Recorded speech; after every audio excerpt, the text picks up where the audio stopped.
In a News 12 exclusive, we're speaking with a Bronx woman who says she was beaten and slashed inside of her own apartment building. And this incident, as you see here, leaving her with dozens of stitches and staples and also terrified to return home. She also tells us getting relocated, well, that's a whole different nightmare. News 12's Faith Graham joining us now from the Grand Concourse. Faith, a troubling story here.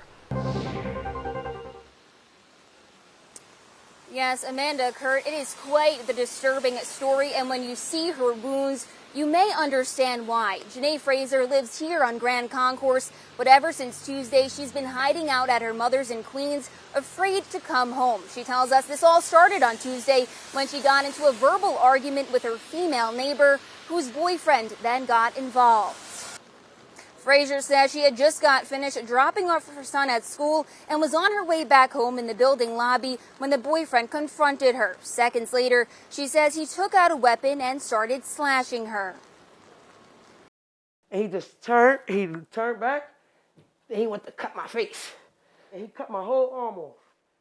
And I'm like, oh, he got me. Then he grabbed me and just started poking me, and stabbed my whole stomach.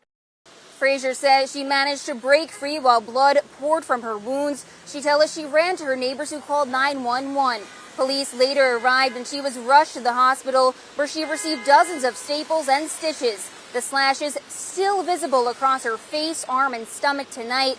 She says this attack is just the latest in a series of issues she's dealt with in her building, from maintenance issues to altercations.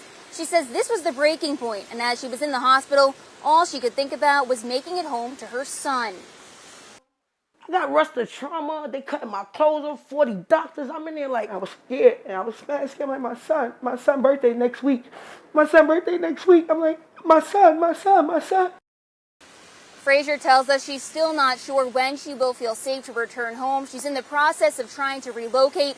She tells us she's been in contact with the owner of the building, but it's been proving to be a challenge. As for where the investigation stands into her attack, police tell us it's ongoing and no arrests have been made. On Grand Concourse, Faith Graham, News 12.